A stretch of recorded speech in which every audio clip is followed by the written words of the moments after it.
Alright guys, let's take a look at Tezos or XTZ on the channel for the first time since November 30th. That is actually this candle right here, guys. So you can see we do find ourselves a little bit lower than that time. Now, I haven't marked off any weekly resistances or daily resistances. That's because this just has such a trading history, guys. I tried doing that and there are so many resistances on a weekly time frame. So I'm just going to leave the Fibonacci here. And we can look at trend lines and things like this. But I do want to propose one thing that might be happening here. And anyways, we also need to look at some indicators. But XTZ is up about 45% at the moment. Now, one pattern that I'm looking at, guys, is the cup and handle. Now, I don't know if this will play out. I don't think we really have time. But you do have this formation, basically. And now we need to see some upside. So basically, if we get up to the Fibonacci here, and then we do something like this and break up, then yeah, that will be a cup and handle. However, guys, I truly think that we don't have much more time. I think until beginning of 2026, end of 2025, this is going to end. So I don't think we basically have a cup and handle if we shoot straight up like this.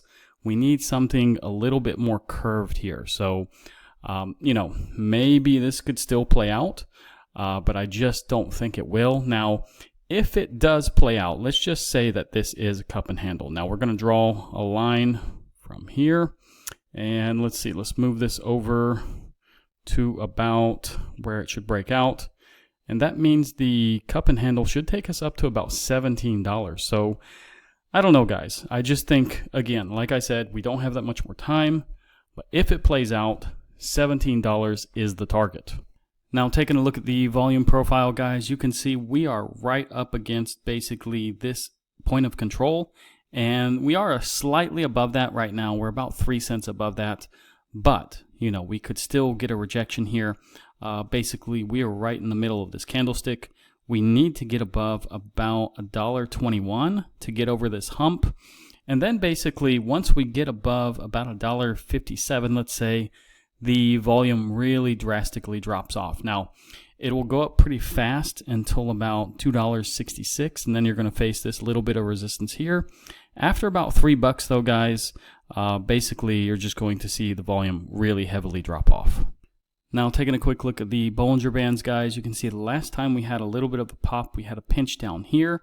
And now, if I zoom in, guys, we are kind of getting that little pinch again. So I do think this is going to see a little bit bigger of a pop, maybe something similar to this, although this was a little bit more narrow than what we have here. So yeah, it could fall maybe a little bit shorter, but I think this is still just the beginning.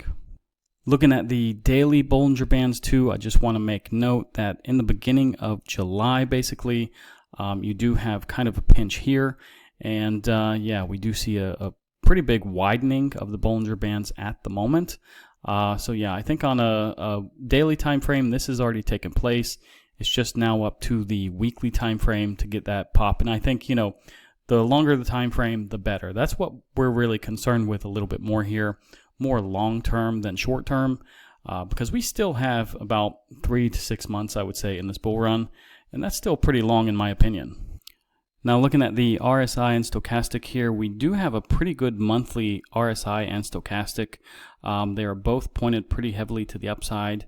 The stoch has just come out of the oversold territory, so that is good. It just crossed the red line. The RSI is pointed up pretty heavily right in the middle of neutral territory too. Now, weekly time frame, we are starting to get a little bit overheated here on the stochastic. RSI can run a little bit more, so maybe we do see a little bit more momentum up here on the weekly time frame, but it will turn around soon. Now, the daily time frame, very overheated on both, guys, so that is not good. Probably going to pull back here. 4-hour time frame, again, overheated on both, so that's not good either. 1-hour time frame coming down basically, so that's not good. And the 15-minute actually looks like it's trying to make a little bit of a run right now, but the RSI is pointed down, so we do have a little bit of a mixed signal. So, in my opinion, guys, pretty much this run is, it's already over.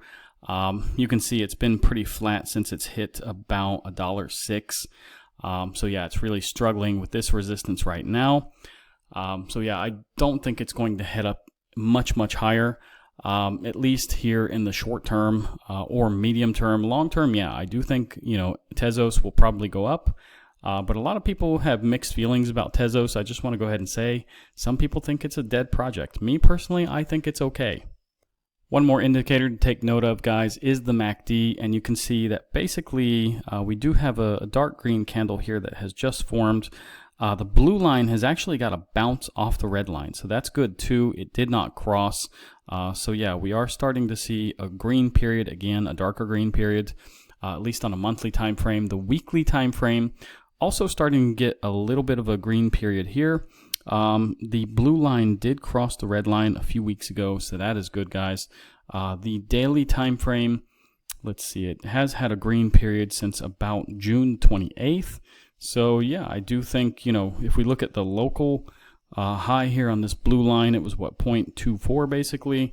So it can still run up a ways, guys. I do think if we look back in the deep history, there's going to be a little bit bigger. Yeah, so it can run up as high as 0.73. So it's got a long way to go, guys.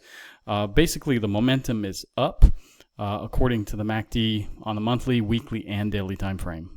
Tezos is up about 47% now. It was up about 45 just when I started this video, so it continues up. Now, the one thing I don't like about this project, of course, is it has no max supply. However, the total supply is still relatively low, guys. It's barely over 1 billion. Most of this is circulating already, so that is a good thing. Here you can see my average net cost, but I don't know if this is 100% correct, guys. I think since November 30th, I have bought a few more, like 25 more.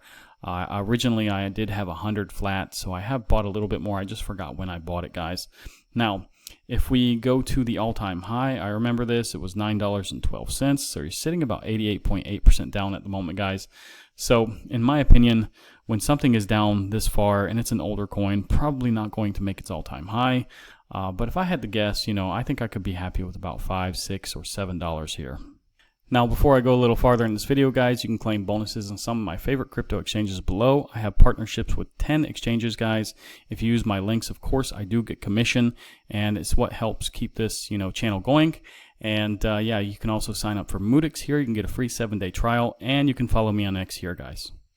Now, taking a quick look at Bitcoin, guys, this candle actually just started the daily candle here a few minutes ago, about 5 minutes ago. So basically, the candle yesterday found support 117,300. And yeah, let's take a look at the target. Let's say this is just a conservative target, guys. The next, you know, leg should probably take us up to about $125,000 if it breaks out to the upside. Now, looking at Ethereum, guys, nothing is stopping Ethereum. This is amazing, guys. We have had, what, a week of upside now. We're getting a little bit of a red candle right now, but again, this candle just started like 6 minutes ago, guys. Next resistance is 36.46, and then the Fibonacci here at about 38.30, let's just say, is holding this down at the moment. But, guys, there really isn't that many resistances above us. So yeah, I do think we're getting to a point where Ethereum is going to take off even much faster. Now, the total market cap excluding Bitcoin, again, a little bit of a red candle right now, but you can see here there's 23 hours, 52 minutes. We are struggling with 1.47 trillion at the moment, but guys, eventually we will push through this. The last couple of days we have hit this, and again, it is Sunday according to Bitcoin time. So probably not much is going to take place on a Sunday, but probably Monday or Tuesday I do anticipate breaking this and making a run back to 1.51 trillion. Also looking at the CME futures, guys, we do need to consider that it did stop at 117,565. Now, if we look at this, it is a couple of $100 above this, so that isn't too bad at the moment. However, we do have an inverse head and shoulders, basically. And we did break this neckline, and so the target would be up here at about $147,000, guys.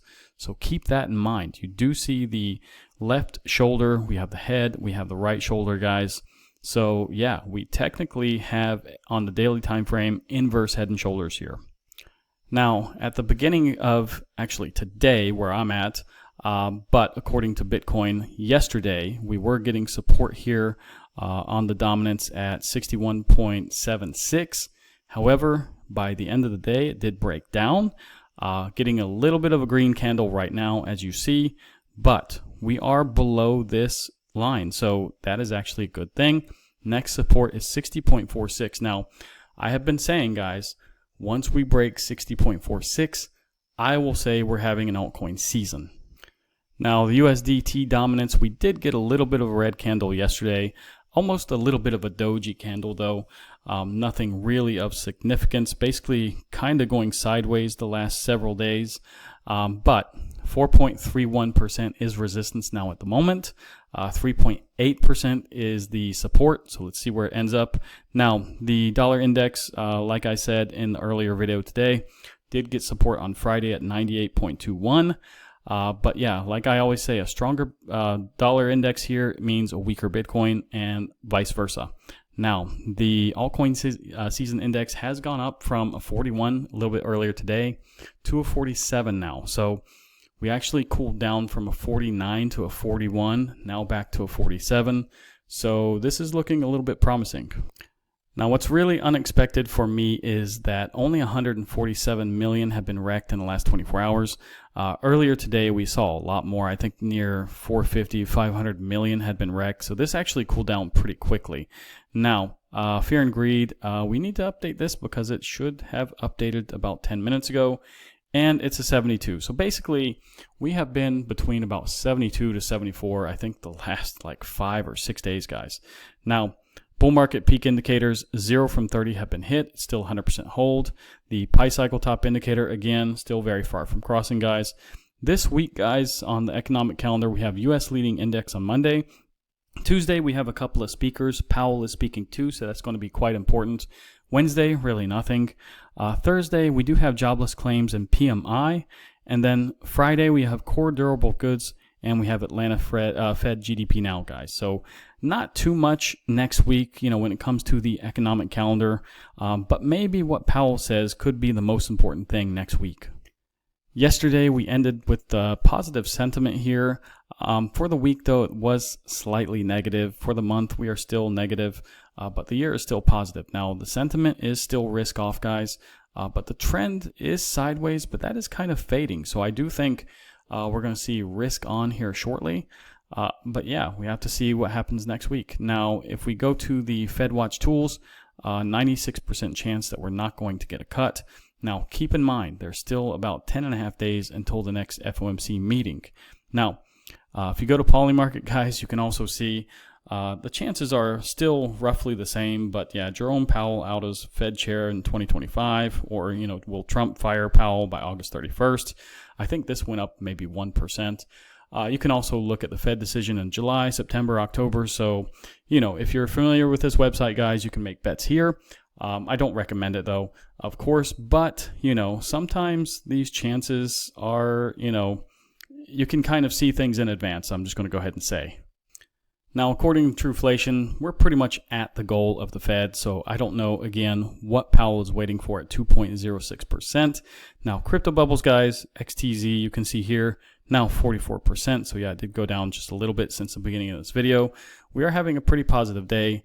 The last hour, though, we are going down just a little bit. But yeah, guys, if you want to stake your coins, go to Coinondo. There is 29 deals found for Tezos, so quite a bit here, but keep in mind, some of these fluctuate. Bit2Me, you have to have their coins, by the way, and you have to have a lot of them to get the full percentage. Don't put your coins in xt.com, guys. They stole my Casper. I will continue to say this as long as I live, and I don't get those coins back. Now, anyways, if you like this video, guys, like, subscribe, activate the bell, share this video with your friends. If you want to become a member of the channel, guys, I will put you in the Telegram group, and you will get these notifications, at least the ones that are relevant to Bitcoin, as soon as they come out, always, guys. Now, yeah, like I said, thank you for the support, guys, and I'll see you guys in the next one.